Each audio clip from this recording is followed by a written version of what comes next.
Shabbat Shalom. Shabbat Shalom. How you doing, baby? I'm good. Taking care. There's shalom in the home this morning. Shalom in the home. Chickens and lambs being born. Or yeah, chickens have been born, but Yeah. There might be probably some background noise of 5-week-old chicks. they'll be going out on Monday, going outside. So that'll be good because they smell horrible. Yeah, they're stinky little poopsters. Yeah. I'm just at this point ready for the meat and the eggs that they give us. I'm ready for the end product. Yeah. But yeah, Yep. We got how many lambs? 3 lambs now. 2 new lambs born this week, and 1 more ewe to be. 2 more ewes.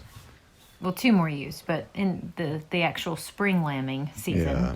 we've got 1 more ewe, our oldest ewe, that has TBD, to be delivered. Very soon, yeah. Hopefully twin. Hopefully she'll twin, and we still have gingerbread, which is, we got her in December, so she's the wild she's child. She's been bred, but it'll probably be May before she's due, so. She's our wild child. Yeah, she doesn't like us. Fern has been the most exciting because you've been able to actually feel the lamb kick. And this morning I got to see the lamb kick out of her belly, outside on the outside.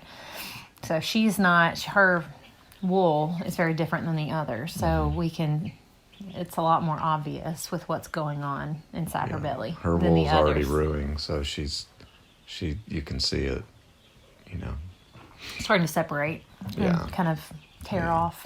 So, yeah. It's amazing seeing them be moms. Like, they're incredible mothers. Yeah. They step into motherhood so easily and so naturally. Protective and just nursing them with no issues at all. Yeah, it's been a beautiful thing to watch. And I was just reading the verse that led us to, I just turned right to it, in John 10, that led us to this decision of, I guess, naming our farm or whatever it is that we're doing.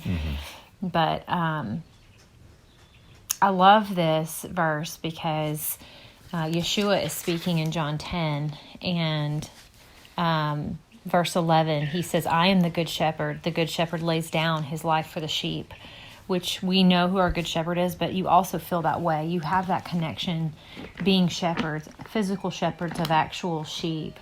You see and feel that connection with them, like that you would truly do anything for them, the care and the love that we have for these sheep. I see the symbolism, and I see that actually playing out into our, what we actually have and own and what we're raising in these sheep. Anyways, he goes on to say, "But the hireling, and not being a shepherd, one who does not own the sheep, sees the wolf coming and leaves the sheep and flees. And the wolf snatches the sheep and scatters them." Which I know this is all, I guess, symbolism, right? "Now the hireling flees because he is a hireling and is not concerned about the sheep. I am the good shepherd, and I know mine, and mine know me, even as the Father knows me, and I know the Father, and I lay down my life for the sheep." And verse 16 was the verse that really, I think spoke to me personally. "And the other sheep I have, which are not of this fold, I have to bring them as well, and they shall hear my voice, and there shall be one flock, one shepherd." And it's really what led us to One Flock Farm. Yeah. And that verse that says there is neither Jew nor Greek.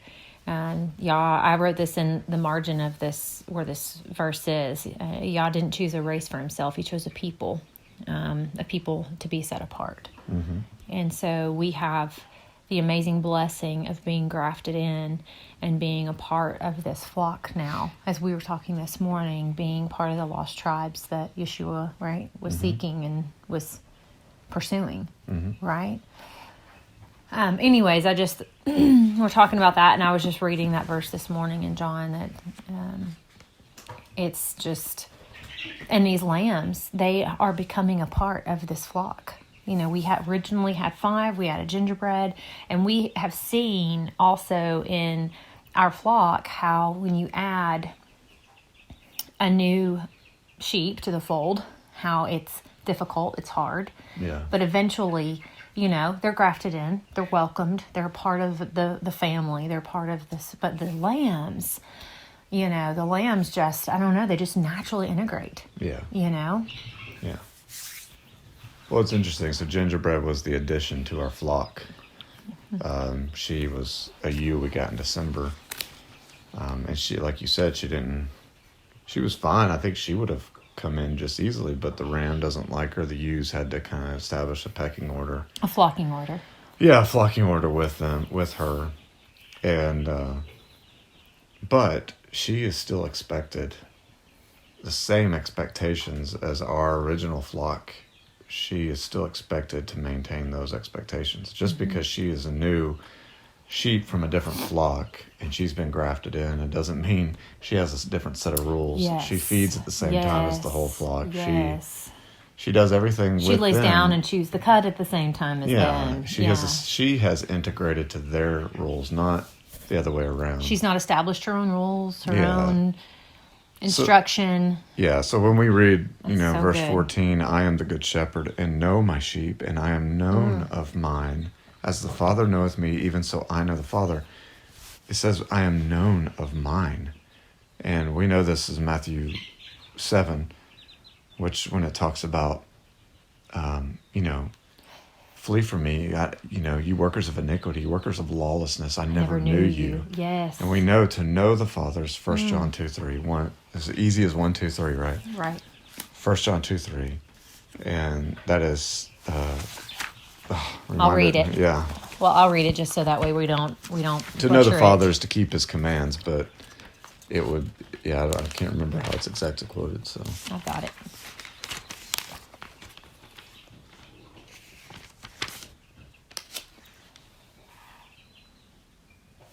No, I don't. 1 John 2, verse 3. Is that what it is?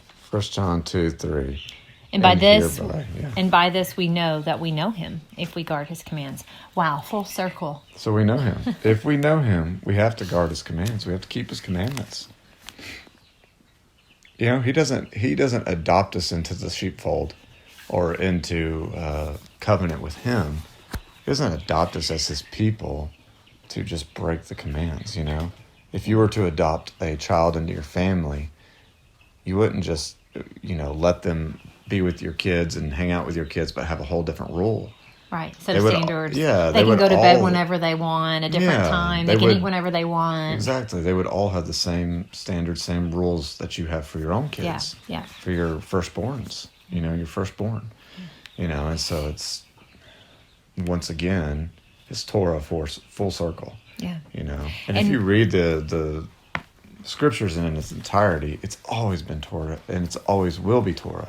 Torah is eternal. Right. You cannot go through Psalm 119 or Psalms anything and realize and come away not thinking that Torah is not eternal or anything like that. It is eternal. Yeah. And it's all the commands. It's not just specific ones. Right. It's everything that was spoken by the word of Elohim. Yeah.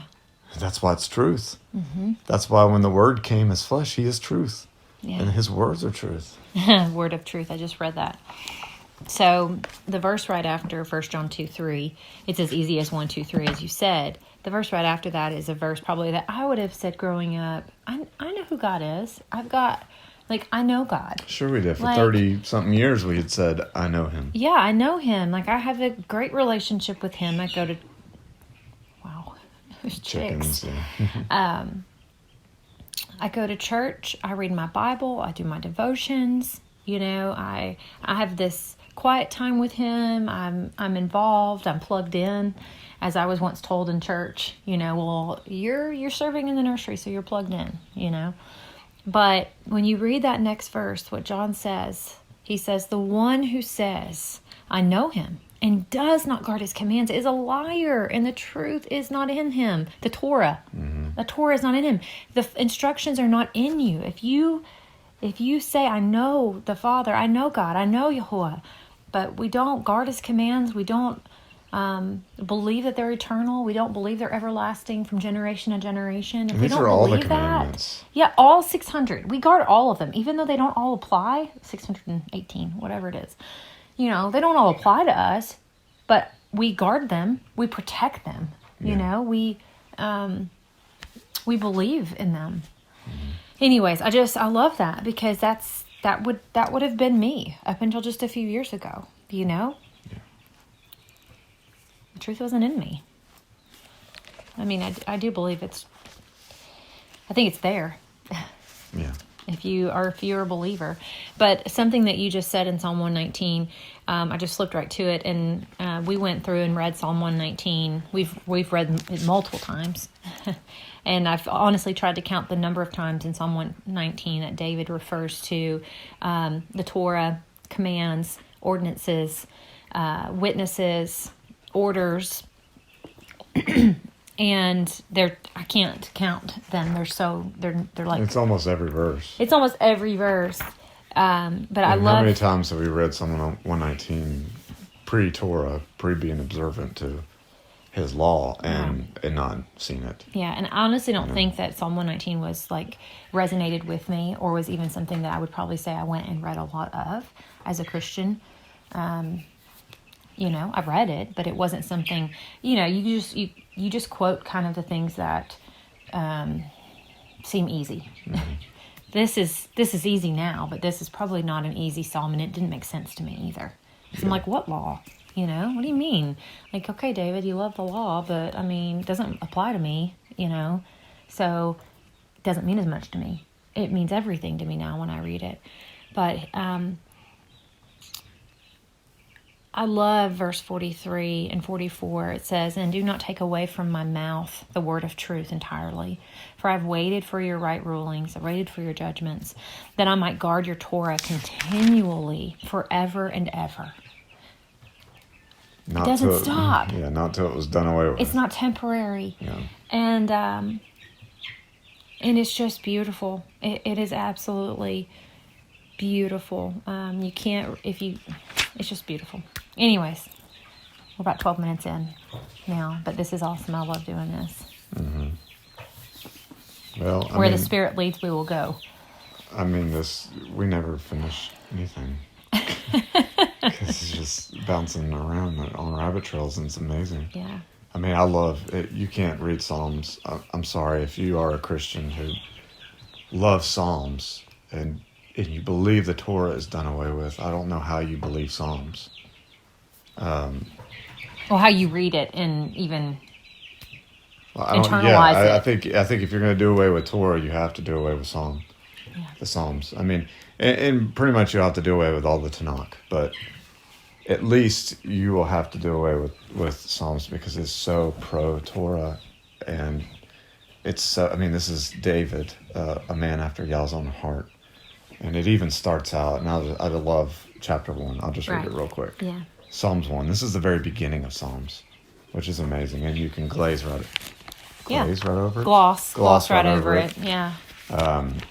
It's just incredible. "Blessed is the man that walketh not in the counsel of the ungodly, nor standeth in the way of sinners, nor sitteth in the seat of the scornful. But his delight is in the Torah of Yahweh, and in his Torah doth he meditate day and night. He shall be like a tree planted by the rivers of water, that bringeth forth his fruit in his season." We're supposed to bring forth good fruit, right? Mm-hmm. Bring forth good fruit by good works. We're supposed to have good works, right? And this is how you do it. Yeah. His delight is in the Torah, and in his Torah doth he meditate day and night. He shall be like a tree planted by the rivers of water, that bringeth forth his fruit in his season. His leaf also shall not wither, and whatsoever he doeth shall prosper.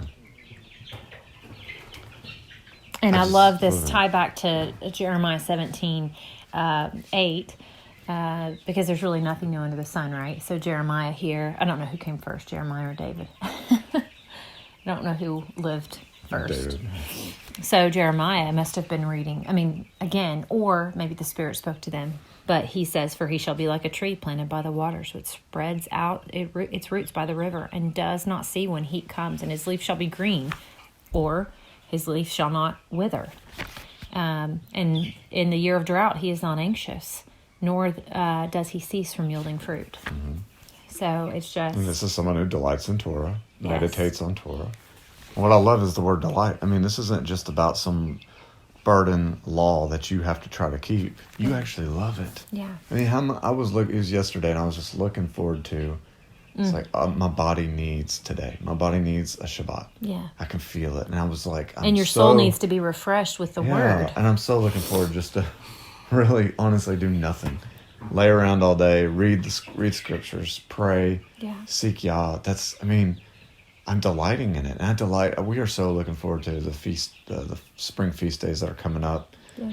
Every year we get to this point where we're just cannot wait for Passover, to start the Feast of Unleavened Bread. And now I think last year was really like the first year where we Shavuot, the Feast of First Fruits. Feast of Weeks. Feast of Weeks. Same thing. Feast really, of First Fruits at the beginning. Yeah, but where it really clicked for us, where it like made sense. The Spirit just Yah revealed just some wisdom and some knowledge to us about that feast, and we were like, man, this is amazing. I just happened to harvest our first fruits.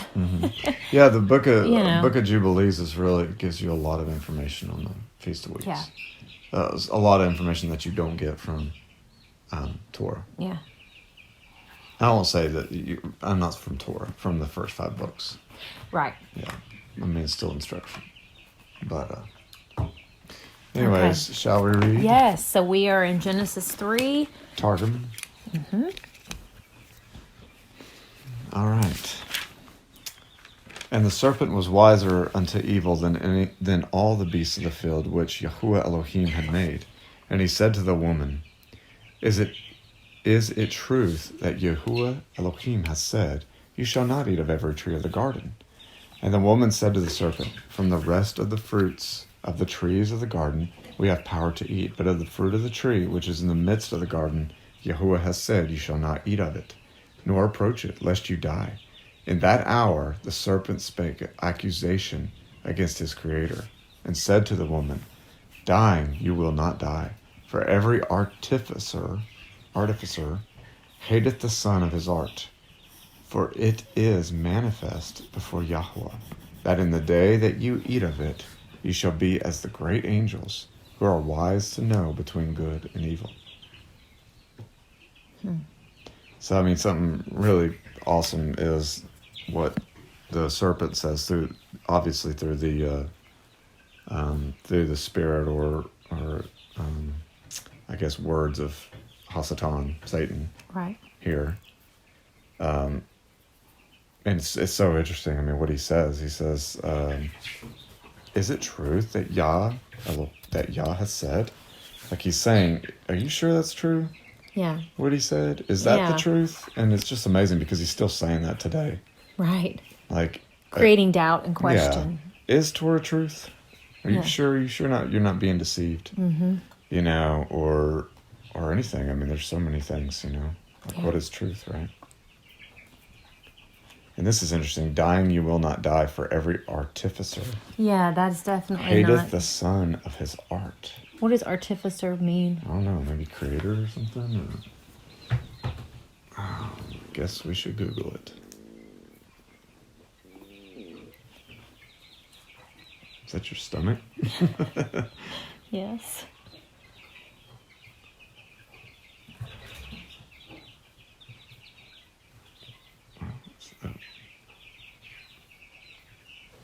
A skilled craftsman or inventor.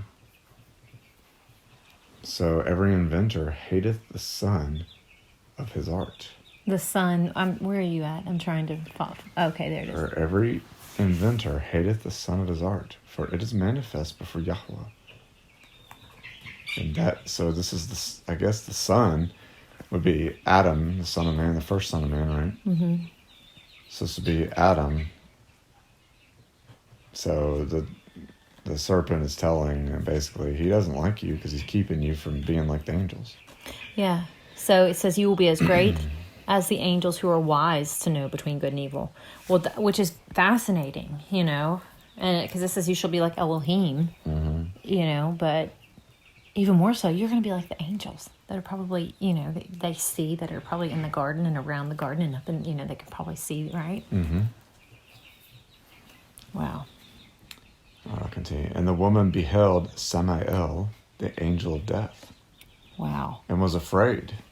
Yet she knew that the tree was good to eat, and that it was medicine for the enlightenment of the eyes, Wow. and desirable tree by means of which to understand. And she took of its fruit and did eat, and she gave to her husband with her, and he did eat. This is interesting. It calls it Samael. I think there's so many words for Satan. You know, Satan that just means deceiver or accuser, right? Hasatan means accuser. So Samael, there's also in Enoch, it calls him Gadriel. Interesting. Yeah. And the eyes of both were enlightened, and they knew that they were naked. Divested. What's that say? Divested of the purple robe in which they had been created. Wow. So, like, divested means to be separated, to be pulled apart, something like. I think that's what divested means. Of the purple robe. And so they were basically clothed in a purple robe, even though it says they were naked, right? Yeah, I mean, maybe an aura of some sort, maybe. Yeah.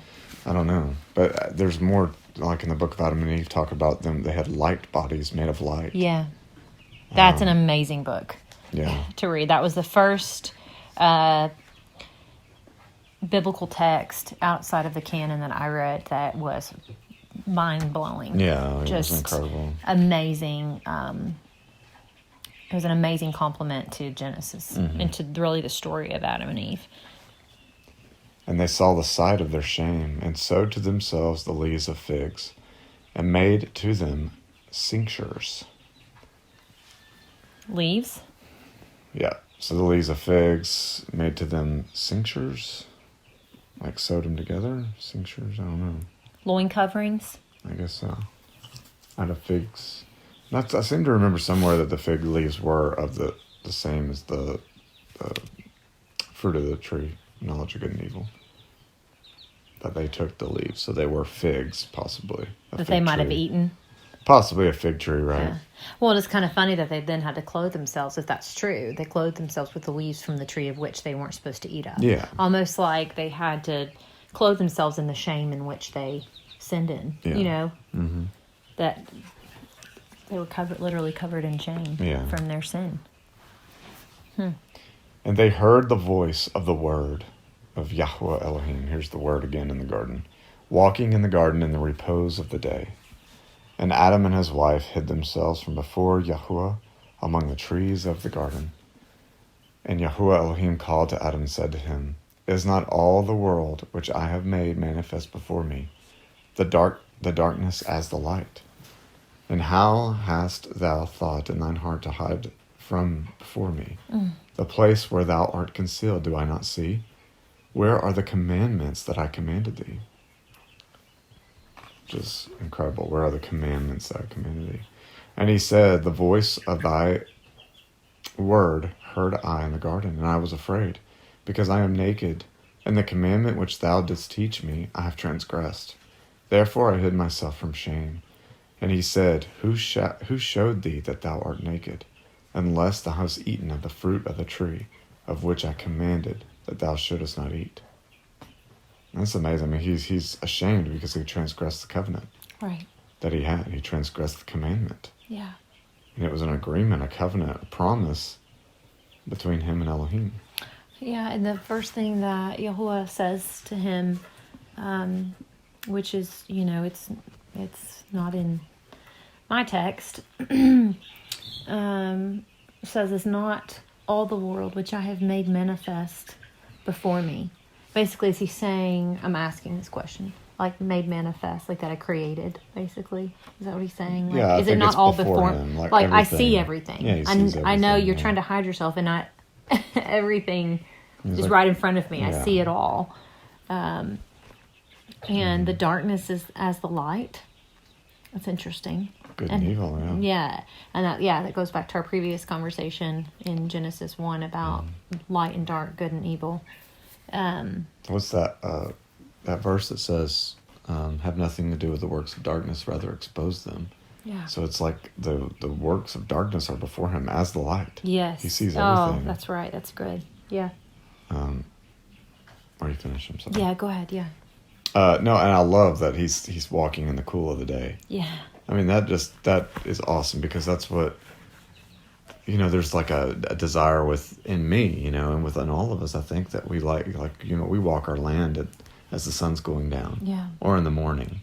Yeah. And also when we go to the beach, like my favorite time of the beach is when the sun starts to go down. And and that wind. It says in the scriptures, it says he was walking in the garden toward the wind of the day. Really? Oh, so that's cool. I think about that too. In the morning and in the evening, there is somewhat of this wind. Sometimes we feel it in the springtime. It almost feels beachy like. Mm-hmm. This wind that we're walking in or that we feel. Mm-hmm. It's almost like you feel it in the morning, you feel it in the evening. The cool of the day, the wind of the day, and he was walking in it. I just feel like, man, is that Yah when we feel that? He's just, I don't know. I mean, the spirit is the wind, right? Yeah, The yeah. wind, the breath of Yah. So much we don't know. I know. It's just beautiful. You could sit here and study it forever and still not know it. It's just beautiful. Mm-hmm. I think I've said that word 10 times It's now. beautiful. But So beautiful. Where are we? And Adam said, the woman whom what verse are you in? It's not on verses, so I don't know. And Adam said, the woman whom thou gavest to me, with me, Okay. she gave me of the fruit Verse of the tree. 12. Okay. And did eat. So Adam blames Eve. Typical. Yeah. And Yahuwah Elohim said to the woman, what hast thou done? And the woman said, the serpent beguiled me with his subtlety, and deceived me with his wickedness, and I ate. Hold on. He deceived me with his what? Wickedness.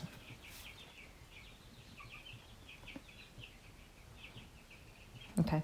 And Yahuwah brought me 3 unto judgment. I'm sorry. And Yahuwah brought the 3 unto judgment.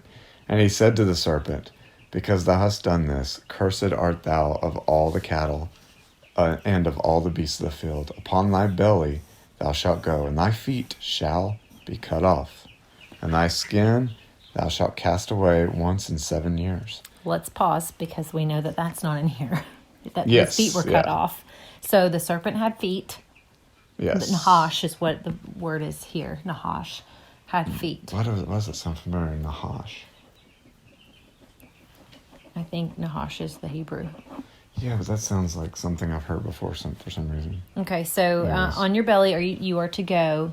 Thy feet shall be cut off. Okay, so hold on. So feet cut off, and then what's the other part about the skin? It's skin. And thy skin thou shalt cast away once in 7 years. So it sheds or it molt. Once every 7 years. That's not true today of snakes. No, not of snakes, but I mean. That's interesting. So what does that mean? What's the significance of? I don't know. Okay, you can keep reading. And the poison of death shall be in thy mouth, and dust shalt thou eat all the days of thy life. I feel like there was something about this. You want to read it? I'm going to look this Yeah. up. There was something You mean to keep about reading? the serpent. What It's do you- verse 12. What are we? Genesis what? 3:14. There was something about the serpent being something else, like possibly. Oh, not an actual serpent. Yeah, not. Mine says in the footnotes of the scripture says Nahash traditionally rendered the serpent, and then it says see explanatory notes serpent and Nahash. So while you're looking that, I'm going to come to Yeah, the back. Nahash was. Yeah. This says Hebrew Nahash is serpent, snake, image of a serpent, mythological fleeing serpent, king of the Ammonites during the time of King Shaul, father of Abigail, the mother of Massa, commander of Absalom's army. Lahash, serpent charming. Maybe I was thinking of the serpent that, Aaron and that he threw down his staff and it turned into a serpent. It was actually like a lizard. Right. Mm-hmm. Well, there's that word just sounds very familiar. Gosh.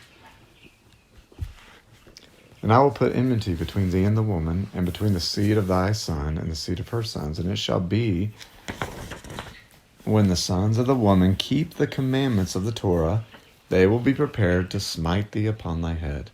But when they forsake the commandments of the Torah, thou wilt be ready to wound them in their heel. Nevertheless, for them there shall be a medicine, but for thee there will be no medicine, and they shall make a remedy for the hill in the days of the king Mashiach. Wow. That's So this is in talking Genesis 3. Yeah, so That's incredible. So my verse says, and I put enmity between you and the woman, and between your seed and her seed, capital S seed. Mm-hmm. He Two shall crush. seeds. Yeah, 2 seeds, little seed, and then isn't seed Yahusha? Big seed, because he shall crush your head and you shall crush his heel. No, who is that? Well, yeah, I think the seed is the seed of Adam. Okay, That was, formed from Elohim. right. But then there's also the seed of the serpent, too, which is the seed of Cain. But what does this mean? He shall crush your head and you shall crush his heel. Who is that referring to? I think that just is referring to the seed. The seed. Okay. Like you saw, so even Moses and Abraham and all the way to the Messiah. Well, I think this gives us some really good insight because it says the sons of the woman if they keep the commands of the law, they will be prepared to smite thee upon the head. If they keep the commands, they'll be able to crush the head of the serpent. Yes. So they'll be able to crush the seed of the wicked one, and the serpent being the devil. I mean, you have power through keeping the commandments of Torah. Yeah. And for those, I know most people, think that the Torah was given on Mount Sinai. And sure, it was given to the people there, but it had always been. Mm-hmm. It was just reestablished, just like the reestablishing of the covenant through Messiah. I mean, there was laws before that. Not every single law was given, but Noah knew the laws. Mm-hmm. Noah knew the difference between clean and unclean animals, mm-hmm. but he knew the laws. And Shem, his son, knew the laws. Was teaching them to Abraham. And withheld the covenant of circumcision from Abraham so that Yah could establish it with him. Right. These things have always been, since the very beginning. And it's incredible. I mean, they're eternal. So they've always been. Yeah. And, of course, then he brings out some people out of slavery, out of the Goyim, the heathen, brings them out, and then teaches them the Torah upon Mount Sinai once again. Yeah. And it talks about the second Exodus will happen, and we won't even talk about the first Exodus. Yeah. But the second Exodus will happen, and he's going to bring us out again from all the nations and teach us his Torah all over again. But this time he's going to put it in our hearts. Right. That's Jeremiah 31, Ezekiel 36, Deuteronomy 28 and 30. Yeah. He's going to come back and put the Torah within us. Yeah. Teach it to us all over again. Yeah. It's beautiful. Right? And we'll be able to keep it. We'll actually be able to keep it because it says we won't even have to teach anybody because everyone's going to know him. Yeah. Everyone's going to know him and what to do. There won't be any form of lawlessness within your heart. That's the new covenant. It's amazing. And that's, that hasn't happened yet. At least not for me. Yeah. I believe in Messiah, but I still sin. You are definitely not perfect. Yeah, I'm definitely not perfect. I'm kidding. You're close, baby. But it hasn't happened. I just love this. Okay, so there's those who keep the commandments of the Torah. They'll be prepared to smite the serpent's head. And when they forsake the commandments of the Torah, thou wilt be ready to wound them in their heel. So the serpent is ready to hurt you if you don't keep the commandments. You're setting yourself up. Nevertheless, for them there shall be a medicine. But for thee there will be no medicine, and they shall make a remedy for the hill in the days of the king Messiah. That's what I was referring to. You shall crush his heel. His has a capital H for his. So I still don't understand because typically if that's capitalized, that's referring to, right, deity. It's referring to. Yeah, I'm not sure why they capitalized it in there. I mean, this is just the seed. Yeah. The holy seed, right? The set apart seed. This would be the seed for all the way from Elohim to Adam, creating Adam. Yeah. And then all the way from Adam to Messiah. Yeah, I like what you said, set apart seed. And that's what it is. To be set apart is to be righteous. Yeah. And we know righteousness is Torah. Torah is righteousness. Psalms 119, 172. Yeah. The Torah is righteousness. That is our righteousness, So to be set apart, we must be holy, right? Set apart. We must be righteous. You cannot be set apart and not be righteous. And if you don't follow the instruction, if you don't believe that the Torah is for you, but you believe that you're supposed to be holy, what standard do you live by? Yeah, what standard? What's your standard? If Is it Messiah, the 1,200 laws that Paul created? Yeah. If your standard is Messiah, then you know that Messiah cannot be Messiah. Yeshua cannot be Messiah unless he followed all the commands. He has to be perfect. Yeah. If he transgressed, he sinned. Because sin is transgression of the Torah. That's John 5:3, 1 John 5:3, right? Or 2 John 5:3. Well, let me read this. Sin is transgression of the Torah. Go ahead. Yeah, well, Psalm 119, 142, your righteousness is righteousness forever, and your Torah is truth. Psalm 119, 172, my tongue sings of your word, for all your commands are righteousness. All your commands are righteousness. Not just 10. Yeah. Not just 2. It's all of them because they're beautiful. Yeah. Every last one of them. And I just have to read this verse. This is kind of a sidebar, but this is... I love sidebars. This verse has remained with me for so many, probably the last couple of years. But I think we've come out of a lot of falsehood, and a lot of traditions, and a lot of still coming out. But we've come out of a lot of them from the church. But 163 in Psalms 119 says, "I have hated falsehood and loathe it." I do. I hate falsehood and I loathe it to this today. I've had to remove myself personally from, people I used to follow on Instagram and people who would write these amazing little kitschy devotionals and study books, because if it doesn't point you back to the Torah and to the instructions of the Father, then it's falsehood. It is blasphemy, and it is it's sin. And so I love that. It says, because I've praised you 7 times a day because of your righteous right rulings, because of your righteous judgments that are upon me too. I mean, absolutely not perfect. We will all be judged according to the Torah. And David was not perfect either, but he praised him 7 times a day for those righteous judgments. And this verse right here, I love. Great peace have those loving your Torah, and for them there is no stumbling block.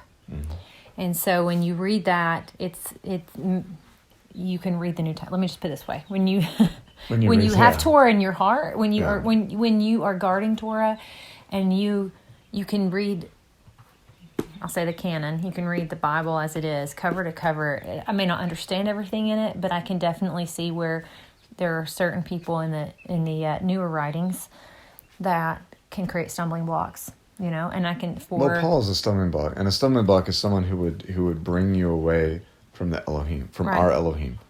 That's Deuteronomy 13, Deuteronomy 18. Right. Or is it Deuteronomy just 13? I don't know. But whatever is the definition of a false prophet, it's anyone who's going to bring you away. But it's defined in Deborah. Yeah, it's defined in Deuteronomy. Anyone who's going to bring you away from the Torah is a false prophet, and therefore a stumbling block. Yeah. So if Paul, to us, if Paul teaches us to go away from the commands of our Elohim, to disregard them, and we don't have to keep them anymore. And it says to purge that evil from your midst. So it is Deuteronomy 13. It specifically says, when there arises among you a prophet or a dreamer of dreams, and he shall give you a sign or a wonder, and the sign or the wonder shall come true, of which he has spoken to you, saying, let us go after other mighty ones, which you have not known, and serve them. Do not listen to the words of that prophet or that dreamer of dreams, for Yahuwah your Elohim is trying you to know whether you love Yahuwah your Elohim with all your heart and with all your being. Walk after Yahuwah your Elohim and fear him and guard his commands and obey his voice and serve him and cling to him. And that prophet or that dreamer of dreams is put to death because he has spoken apostasy against Yahuwah your Elohim, who brought you out of the land of Mitzrayim and ransomed you from the house of bondage, to make you stray from the way in which Yahuwah your Elohim commanded you to walk. Thus you shall purge the evil from your midst. And so I think you could read this and say, well, that's not Paul. Paul's not a dreamer of dreams. Yeah, well, so he saw he saw, apparently saw a light, right? And then heard. On the road to Damascus? Saw the light, blinded him, and then heard Yeshua, saying it's hard to kick against the pricks, right? And then he became a follower, a believer, right? But then he goes on, at least according to the church, according to mainstream Christianity, he goes on to teach us not to follow the commands, Right. not to follow the Torah, the instructions of Yah. Right. And they're not the commandments of the Jews, they're commandments of Moses. They came straight from the word of Elohim. They came straight from him on Mount Sinai. These are the commandments of the Most High that we are supposed to guard forever. Yeah. So if Paul is teaching that, he becomes a stumbling block for you. If you believe that. Now we're not trying to be like an anti-Paul anything here.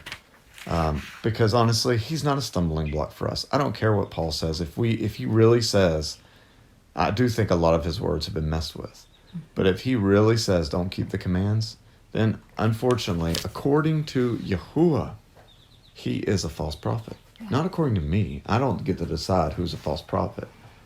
But if he teaches against the commands and teaches to go against other Elohim, if he sees some sort of sign and then tells us to do something different from what we've been taught by Yahuwah, then he's a false prophet and therefore a stumbling block to actually keeping the commands of Yah. Right. And if we don't keep the commandments of Yah, we have no power over the serpent. We have absolutely no power. And we know the set-apart spirit gives us There's what? no medicine. There's no medicine, yeah. And what does what the set-apart spirit do for us? The Holy Spirit, the set-apart Ruach, gives us power, right? Right. We're supposed to. Is that Paul? I think that's Paul, right? Yeah. That's and so there's something where I love Paul and a lot of things he says. Yeah. But then we're not discounting Paul. No, but there's a lot of things that we're not sure about.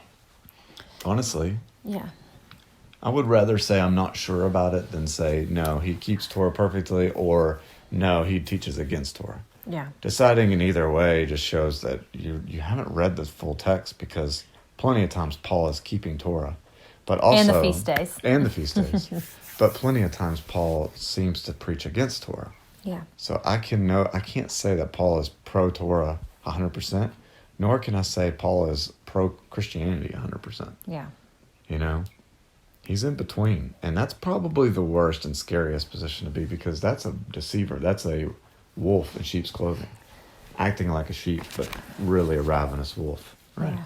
Yeah. And that's what Benjamin is. Yeah. The tribe and he of came Benjamin, from the tribe of Benjamin. Yeah, the tribe of Benjamin is supposed to be as a ravenous wolf. So, okay. Who knows? We will all know one day, right? Yes. Okay, so we've only made it like halfway through this, and we're good. We only have about. And we are. We've got about 12. We've got 12 verses. All right, left. hang tight with us. We're going to finish this. So we are somewhere between verse 15 and 17. There's so much more meat not meat, but there's so much more substance in yours. I'll read. So it has the Jerusalem translation, but I'll read that when it has something different. Yeah, but, that's good. So maybe go here. I'll go here. Yeah. Okay. Unto the woman he said, multiplying, I will multiply thy affliction by the blood of thy virginity, and by thy conception. In sorrow shalt thou bear children, and to thy husband shall be thy desire. And he will have rule over thee unto righteousness or unto sin. Which is amazing. I just think that's incredible. He'll have rule over you unto righteousness or unto sin. And it's really, we talk about the leadership ability of a husband in a relationship. Yes. And a husband can really define the look of the family. Yes. I think a woman can sway a man in any way, make them, in any way. Or persuasive. Or persuasive, yeah, in any way. Yeah. But if a man decides, hey, I want my family to sin, or I want my family to be righteous, he can. The woman will follow. Yeah. And I've seen that just with us, Miss Torah coming, even Sabbath for us, Yah kind of opened my eyes to it, and I kind of told you, and then we kind of slowly we became one in that, right. And deciding to be, but you had to see it for yourself. You can't just take my word for it and say, oh, you did. Yeah, I think you said, okay, let's do it. But I think to really be in your heart, you had to actually see it for yourself. And I think you read what, Deuteronomy through, and then was you a were game just, changer for yeah. me in terms of it's almost like Yahuwah's heart opens, and Yeah. you see his heart, and you see his love and his desire for his children to follow his ways, because he loves us. And when you are a parent, you see that more so too, because you tells us to teach and to train our children in this way. 6, yeah. And so there's so much of his heart, I feel like, that is just out there in Deuteronomy, and it's one of my favorite, first 5 books. I think it is my favorite, because it did bring me to the full realization, not full understanding, but the full realization of, I was like dead in my sin, truly, like in the fact of just not really having like the instruction manual, right? Yeah. And we were going to church. Yeah. And we were involved in We the were youth plugged group. in. Yeah, we were involved in the youth group, helping out. In the We nursery. were doing a lot of things with the And church. it felt good. It felt good. We were I'm listening not to saying pastors. we were doing anything wrong by doing those things. But listening to pastors doing all kinds of stuff. But at the same time, we're celebrating pagan holidays. We're eating unclean foods. We're not worshiping Yah's holidays. We don't care about Sabbath. And I think we knew there was something missing, and we kept trying to point fingers at the church. Yeah, we were pointing fingers Like, at other people. look at these people. I think that was during the time when I think the Spirit was just, physically in me, and I was putting my hands in the air and just worshiping, with, praise hands, and in a very fundamental, I don't know if it was fundamental, I don't know what it associated, but it felt very much like everybody was just dead, just so, just, I don't know what the word is, but I think we were trying to point fingers at. Wondering why isn't anybody feeling this? Why is everyone dead to what's going on? And but then it I think, wasn't real to anybody. Yeah, and this was us. I mean, we're working through this, right? We're we're building a house. We're working on building a house at the same time. You're, realizing you're having the realization of keeping Sabbath. We should give our testimony. Probably not here. We should probably finish this up, but we'll come back maybe. No, we can stay here for 4 hours. We'll put a pin in it and come back. Yeah. Nobody's going to listen to us for 4 hours. Let's just be honest. Nobody's probably going to listen to us for 45 minutes. I can't even listen to us for 45 minutes. They're going to get 5 minutes in and be like, these wackadoos. So if you're still here, you're amazing. If you're still listening to us for 47 minutes and 53 seconds. This is the shortest chapter that we have read. Of the 3 chapters that we've read, it's the shortest, I think.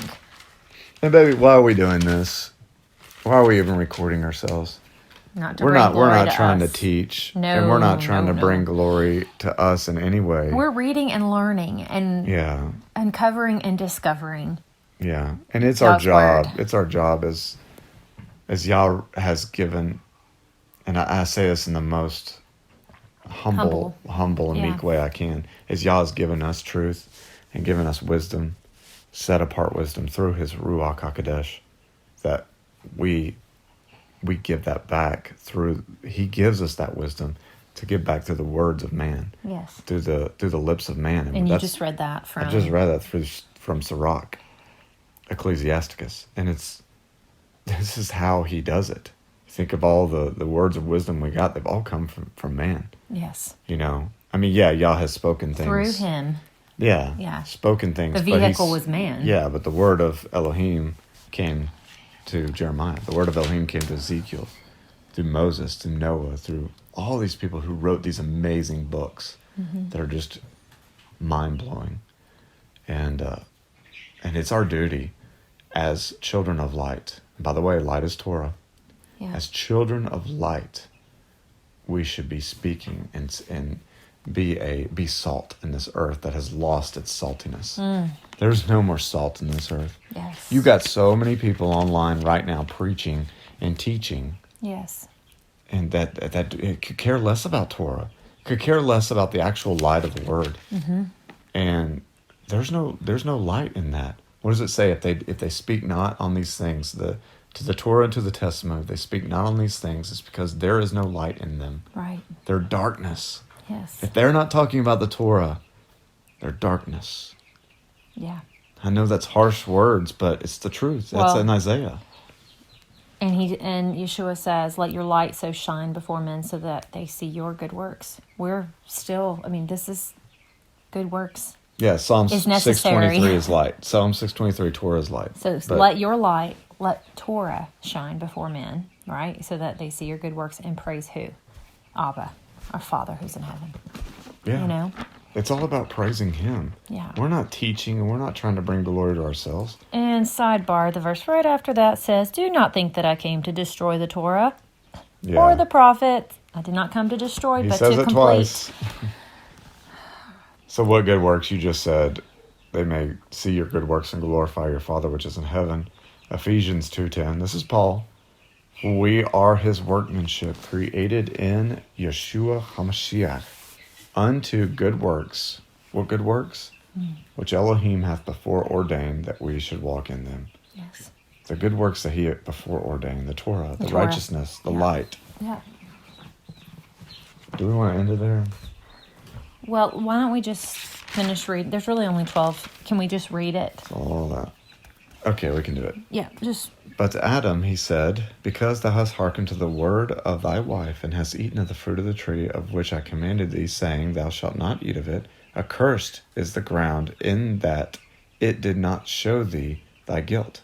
In labor shalt thou eat of it all the days of thy life, and thorns and thistles will it put forth and increase on account of thee. And thou shalt eat the herb which is on the face of the field. And Adam answered, I pray through mercies from before thee, O Yahweh, that we may not be accounted as the cattle, to eat the herb of the face of the field. Let us stand up and labor with the labor of the hands, and eat food of the earth. And thus let there be distinction before thee between the children of man and the offspring of the cattle. That's interesting. So maybe there was just a little bit, let us at least stand up and not eat. Right. We don't want to be on all fours eating the grass. Yeah. You know? And Adam called, let's see, no. Yeah, I would just go here.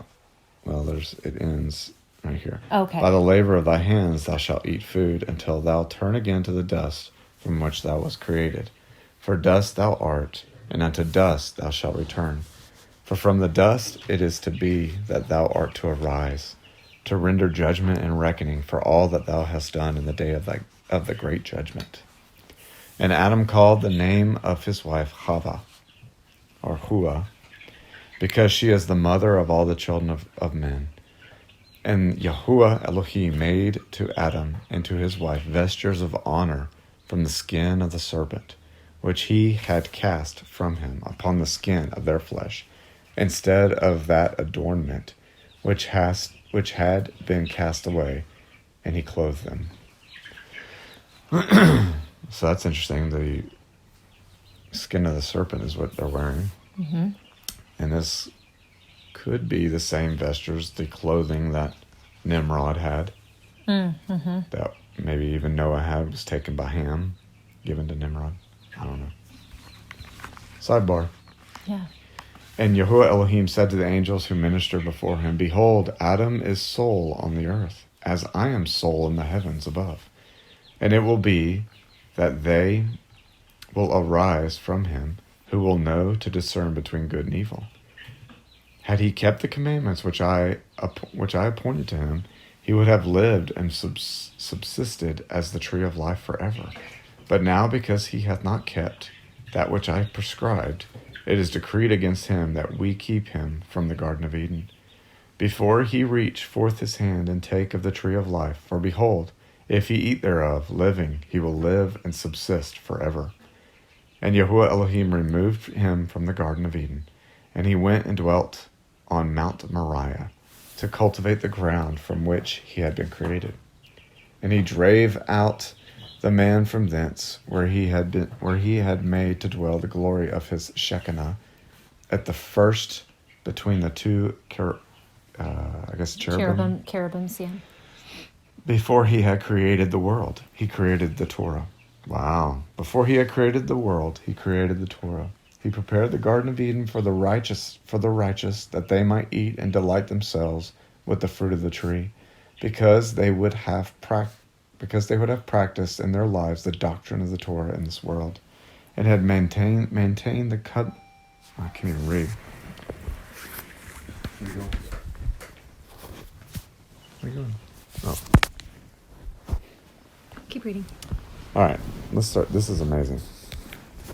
He prepared the Garden of Eden for the righteous, that they might eat and delight themselves with the fruit of the tree, because they would have practiced in their lives the doctrine of the Torah in this world, and have maintained the commandments.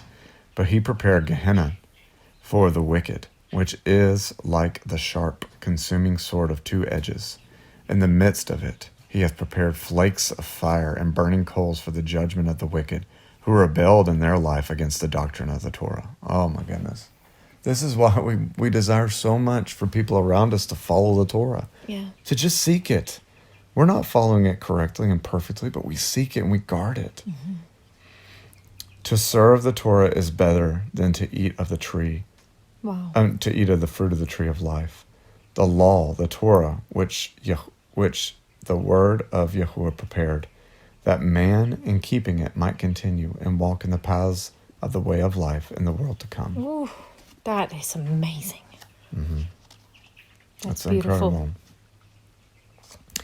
And he cast out Adam and made the glory of his Shekinah to dwell at the front of the east of the Garden of Eden, above the two cherubim. 2,000 years before he had created the world, he created the Torah, and prepared Gehenna in the Garden of Eden. He prepared the Garden of Eden for the righteous, that they should eat and delight themselves with the fruit of the tree, because they had kept the commandments of the Torah in this world. So I guess this is Jerusalem. I'm sorry, this is the Jerusalem part of it, but it's amazing. It says 2,000 years he created the Torah and the Garden of Eden and Gehenna. Wow. For the law, so this is still the Jerusalem. For the Torah is the tree of life. Whoever keepeth it in this life liveth and subsisteth as the tree of life. The Torah is good to keep in this world, as the fruit of the tree of life in the world that cometh. Wow. Beautiful. That's it. Wow. So much richness in that part, about the Torah and the tree of life, and just, like you said, so much we don't know. Mm-hmm. Now, what's interesting, I mean, this is there's